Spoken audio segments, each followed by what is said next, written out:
விளையாட்டு வருதோ, எந்த விளையாட்டுல அவங்க வந்து பக்குவப்படுறாரோ அதே மாதிரி பார்த்தீங்கன்னா படிப்பு மொழிகளினுடைய வாய்ப்புகள் அவனுக்கு நிச்சயம் தேவை.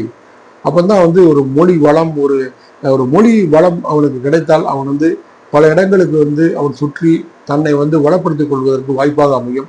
அந்த வாய்ப்பினை வந்து அரசாங்கம் வந்து நிச்சயமாக அதை மறுக்கக்கூடாது. அவனுக்கு என்ன தேவையோ அதை வந்து என்ன பண்ணலான்னு கேட்டீங்கன்னா, நீங்க இன்னைக்கு சொல்லலாம் எல்லா பள்ளிக்கூடங்களையும் இப்போ ஒரு பிரெஞ்சு கேட்குறாங்க, இல்லை ஒரு சான்ஸ்கிரிட் கேட்குறாங்க, இல்லை அரபிக் கேட்குறாங்க. நான் உலகத்திலேயே கற்றுக்கொள்வதற்கு மிகவும் கடினமான மொழி என்று சொன்னால் 2 மொழிகள் நான் கேள்விப்பட்டவரை, அரபிக் ஒன்று, சான்ஸ்கிரிட் ஒன்று என்று நாம் சொல்லுவோம். அந்த மாதிரி வந்து ஹிந்தி. இப்போ ஹிந்தி வந்து இப்போ என்ன கேட்குறாங்களோ அந்த மொழிகளை வந்து அவங்க என்ன பண்ணலான்னு கேட்டாங்கன்னா, எல்லா பள்ளிக்கூடங்களுக்கும் எல்லா ஆசிரியர்கள் நியமிப்பது கடினம். ஆனால் இன்று ஆன்லைன் முறை என்பது இருக்கிறது. ஸோ இந்த ஆன்லைன் முறையை வந்து இன்னைக்கு மாணவர்களுக்கு நிச்சயமாக அதை வந்து புகுத்தலாம். அதாவது இந்த மொழி சம்பந்தப்பட்ட விஷயங்களுக்கு மட்டும் அதை புகுத்தலாம்.